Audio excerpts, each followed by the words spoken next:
Welcome to another new video. আরও একটি নতুন ভিডিওতে আপনাদের সকলকে স্বাগত জানাই।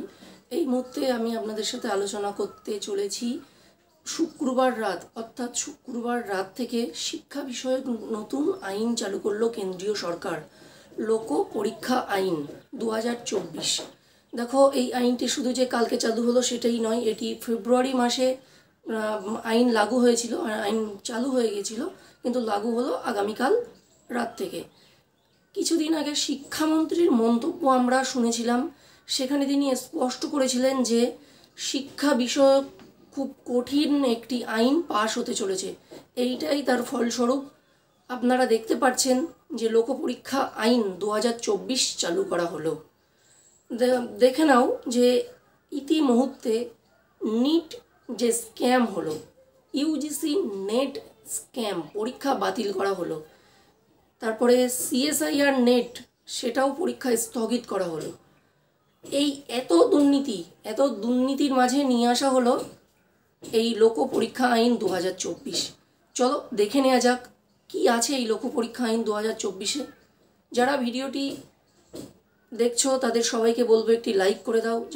ভিডিওটি যারা প্রথমবার আছো চ্যানেলটিতে অবশ্যই সাবস্ক্রাইব করো ও আমাদের প্রতিটি video time to time update পেতে চ্যানেলটি সাবস্ক্রাইব করো এবং পাশে থাকা বেল আইকনটি প্রেস করো। চলো শুরু করা যাক, দেখে নিই লোক পরীক্ষা আইন 2024 কি আছে।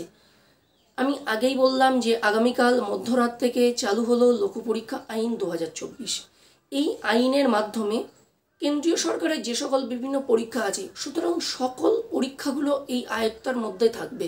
ইউপিএসসি থেকে শুরু করে ইউজিসি নেট থেকে নিট এনটিএ যে সকল পরীক্ষাগুলো পরিচালনা করেন, সমস্ত পরীক্ষার নজরদারিতে এই আইন লাগু হবে। এই আইনে সর্বোচ্চ 10 বছর পর্যন্ত সাজা দেওয়া হবে। আরেকটি কথা বলে রাখি যে বিলটি যে আইনটি আনা হয়েছে, এখানে সর্বোচ্চ 15টি গুরুত্বপূর্ণ কথা বলা হয়েছে। আমি পরবর্তীতে 15টি বিষয় বলে দেবো। আমি আজকের ভিডিওটি শর্ট ভিডিও রাখবো এবং ভিডিওটি মেন পয়েন্ট যেগুলো আছে সেগুলো আমি বলে দেবো। ভালো করে ভিডিওটি দেখো প্রথম থেকে শেষ পর্যন্ত, তাহলে তোমাদের কাছে একটা স্বচ্ছ ধারণা তৈরি হয়ে যাবে। তাহলে কি বললাম, 1 নাম্বার হলো যে সর্বোচ্চ 10 বছর পর্যন্ত সাজা পাওয়া যাবে। দ্বিতীয়ত, তাকে সর্বোচ্চ 1 কোটি টাকা জরিমানা দিতে হবে। ঠিক আছে, এবার কাদেরকেই জরিমানা দিতে হবে, কাদেরকেই শাস্তি পেতে হবে? দেখো, প্রশ্নপত্র ফাঁস 1 নাম্বার। দ্বিতীয়ত, যে এই স্ক্যামের সাথে যারা জড়িত আছে যদি প্রমাণ হয়, যারা এই স্ক্যাম করতে সাহায্য করেছে যদি সেটাও প্রমাণিত হয়। তারপর শিক্ষা বিষয়ক, যেহেতু এটা শিক্ষা সংক্রান্ত ব্যাপার, সাধারণ মানুষ কিন্তু এখানে খুব একটা ফ্রড করতে পারে না, ফ্রড করে কিন্তু ভেতরের মানুষ। তাই বিলে এই রকমভাবেও বলা আছে, আইনটিতে এইভাবে তৈরি করা হয়েছে, যারা শিক্ষার সাথে ওতপ্রোতভাবে সম্পর্কিত বা শিক্ষা মহল বা গুরুত্বপূর্ণ পদাধিকারী ব্যক্তিও যদি এর সাথে যুক্ত থাকে, তাদের সর্বোচ্চ 5 বছর জেল ও সর্বোচ্চ 1 কোটি টাকা জরিমানা কিন্তু তাদের দিতে হতে পারে। এক্ষেত্রে এটাও কিন্তু স্পষ্ট করে বলে দেওয়া হয়েছে। মাননীয় শিক্ষামন্ত্রী ধর্মেন্দ্র প্রধান তিনি আগেও এমন একটি কথা জানিয়েছিলেন যে এর সাথে যারা আছেন, এমনকি এনটিওকেও ছেড়ে দেওয়া হবে না। তাই তিনি যত বড় হন না কেন। কেমন আর কি বিষয় আছে? আর বিষয় হলো যে পরীক্ষার আগে যে প্রশ্নপত্র বেরিয়ে যাওয়া, তারপর প্রশ্নপত্র বা উত্তরপত্র বা তোমার যে অ্যাপয়েন্টমেন্ট দিয়ে দেব, এই রকম যদি কোনো লেনদেন হয়ে থাকে সেক্ষেত্রেও কঠোর ব্যবস্থা নেওয়া হবে।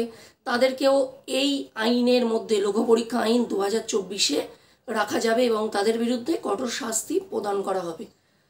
এই সকল বিষয়গুলো থাকবে লোক পরীক্ষা আইন 2024। সুতরাং আর 1-2 দিন গেলে এই বিষয়ে আরও ধারণা আমি আপনাদের সামনে আনতে পারবো এবং সমস্ত আপডেট আমি আপনাদের সাথে নিয়ে আসতে পারবো। তাই আপনারা আমাদের সাথে থাকুন ও আমাদের ভিডিওগুলি পরস্পর দেখতে থাকুন। নিট এবং নেট প্রতিটা বিষয় আমি নিয়ে আসবো, প্রতিটা বিষয় একের পর এক নিয়ে আসবো। আজকের ভিডিও এই পর্যন্ত। পরবর্তী ভিডিওতে পর্যন্ত আপনারা সকলে ভালো থাকবেন। ভিডিওটি প্রথম থেকে শেষ পর্যন্ত দেখার জন্য সকলকে ধন্যবাদ।